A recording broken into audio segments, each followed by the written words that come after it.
Sense and Sensibility Chapter 16. Marianne would have thought herself very inexcusable had she been able to sleep at all the first night after parting from Willoughby. She would have been ashamed to look her family in the face the next morning, had she not risen from her bed in more need of repose than when she lay down in it. But the feelings which made such composure a disgrace left her in no danger of incurring it. She was awake the whole night, and she wept the greatest part of it. She got up with a headache, was unable to talk, and unwilling to take any nourishment, giving pain every moment to her mother and sisters, and forbidding all attempt at consolation from either. Her sensibility was potent enough. When breakfast was over, she walked out by herself, and wandered about the village of Allenham, indulging the recollection of past enjoyment and crying over the present reverse for the chief of the morning. The evening passed off in the equal indulgence of feeling. She played over every favourite song that she had been used to play to Willoughby, every air in which their voices had been oftenest joined, and sat at the instrument gazing on every line of music that he had written out for her, till her heart was so heavy that no farther sadness could be gained, and this nourishment of grief was every day applied. She spent whole hours at the pianoforte alternately singing and crying, her voice often totally suspended by her tears. In books too, as well as in music, she courted the misery which a contrast between the past and present was certain of giving. She read nothing but what they had been used to read together. Such violence of affliction indeed could not be supported for ever. It sunk within a few days into a calmer melancholy, but these employments, to which she daily recurred, her solitary walks and silent meditations, still produced occasional effusions of sorrow as lively as ever.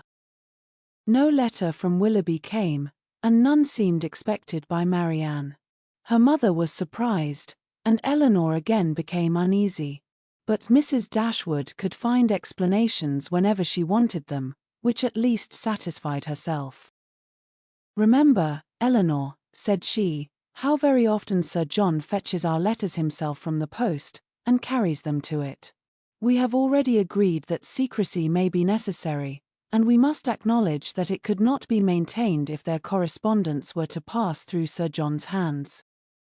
Eleanor could not deny the truth of this, and she tried to find in it a motive sufficient for their silence. But there was one method so direct, so simple, and in her opinion so eligible of knowing the real state of the affair, and of instantly removing all mystery, that she could not help suggesting it to her mother. "Why do you not ask Marianne at once," said she, "whether she is or she is not engaged to Willoughby? From you, her mother, and so kind, so indulgent a mother, the question could not give offence. It would be the natural result of your affection for her. She used to be all unreserve, and to you more especially.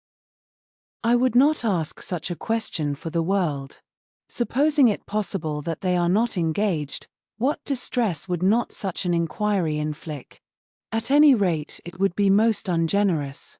I should never deserve her confidence again, after forcing from her a confession of what is meant at present to be unacknowledged to anyone.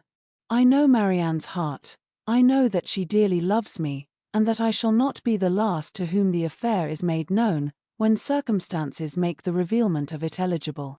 I would not attempt to force the confidence of anyone, of a child much less, because a sense of duty would prevent the denial which her wishes might direct." Eleanor thought this generosity overstrained, considering her sister's youth, and urged the matter farther, but in vain. Common sense, common care, common prudence, were all sunk in Mrs. Dashwood's romantic delicacy. It was several days before Willoughby's name was mentioned before Marianne by any of her family. Sir John and Mrs. Jennings, indeed, were not so nice. Their witticisms added pain to many a painful hour, but one evening, Mrs. Dashwood, accidentally taking up a volume of Shakespeare, exclaimed, "We have never finished Hamlet, Marianne. Our dear Willoughby went away before we could get through it. We will put it by, that when he comes again, but it may be months, perhaps, before that happens." "Months," cried Marianne, with strong surprise. "No, nor many weeks." Mrs. Dashwood was sorry for what she had said, but it gave Eleanor pleasure, as it produced a reply from Marianne so expressive of confidence in Willoughby and knowledge of his intentions. One morning, about a week after his leaving the country, Marianne was prevailed on to join her sisters in their usual walk, instead of wandering away by herself. Hitherto she had carefully avoided every companion in her rambles. If her sisters intended to walk on the downs, she directly stole away towards the lanes. If they talked of the valley, she was as speedy in climbing the hills, and could never be found when the others set off. But at length she was secured by the exertions of Eleanor, who greatly disapproved such continual seclusion. They walked along the road through the valley, and chiefly in silence, for Marianne's mind could not be controlled, and Eleanor, satisfied with gaining one point, would not then attempt more. Beyond the entrance of the valley, where the country, though still rich, was less wild and more open, a long stretch of the road which they had travelled on first coming to Barton, lay before them, and on reaching that point, they stopped to look around them, and examine a prospect which formed the distance of their view from the cottage, from a spot which they had never happened to reach in any of their walks before. Amongst the objects in the scene, they soon discovered an animated one. It was a man on horseback riding towards them. In a few minutes they could distinguish him to be a gentleman, and in a moment afterwards Marianne rapturously exclaimed, "It is he, it is indeed, I know it is," and was hastening to meet him, when Eleanor cried out, "Indeed, Marianne, I think you are mistaken. It is not Willoughby. The person is not tall enough for him, and has not his air." He has," cried Marianne, "I am sure he has. His air, his coat, his horse. I knew how soon he would come." She walked eagerly on as she spoke, and Eleanor, to screen Marianne from particularity, as she felt almost certain of its not being Willoughby, quickened her pace and kept up with her. They were soon within 30 yards of the gentleman. Marianne looked again, her heart sunk within her, and abruptly turning round, she was hurrying back, when the voices of both her sisters were raised to detain her.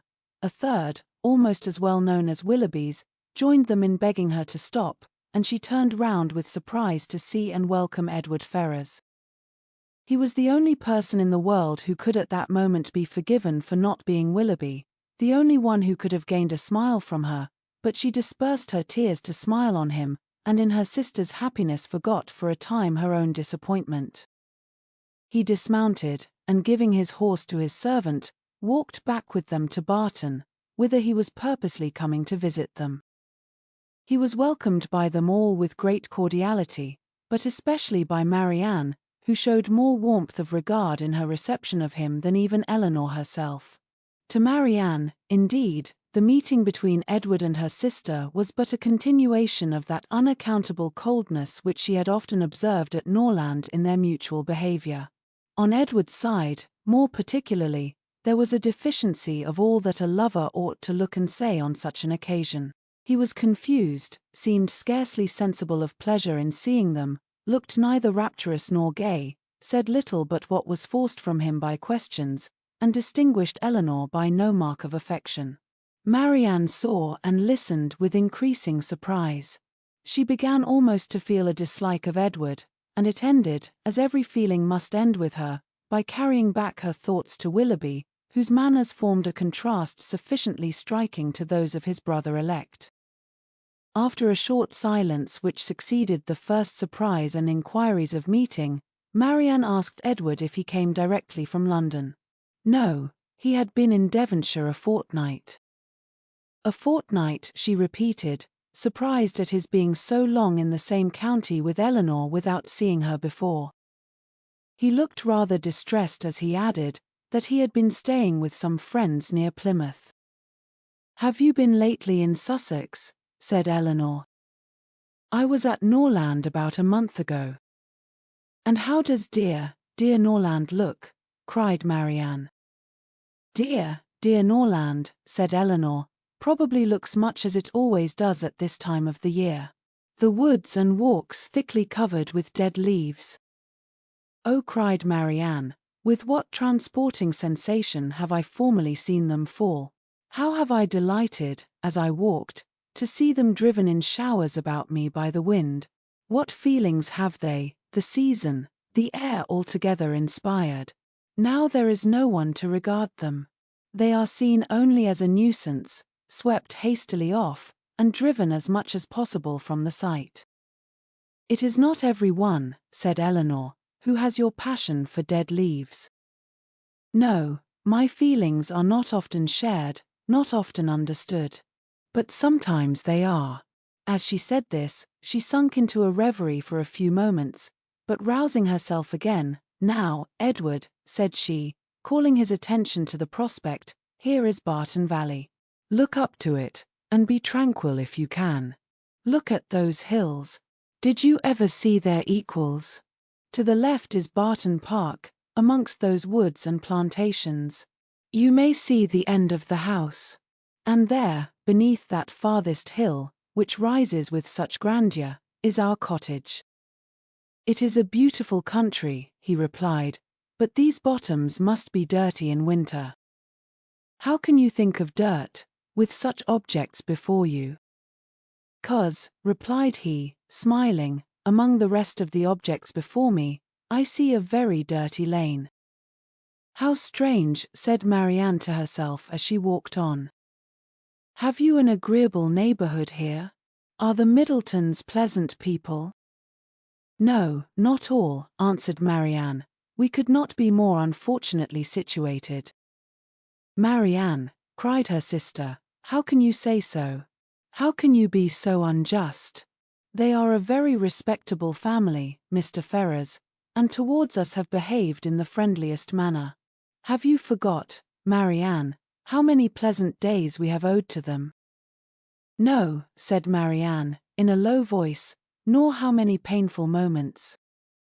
Eleanor took no notice of this, and directing her attention to their visitor, endeavored to support something like discourse with him, by talking of their present residence, its conveniences, and extorting from him occasional questions and remarks. His coldness and reserve mortified her severely, she was vexed and half angry, but resolving to regulate her behavior to him by the past rather than the present, she avoided every appearance of resentment or displeasure, and treated him as she thought he ought to be treated from the family connection.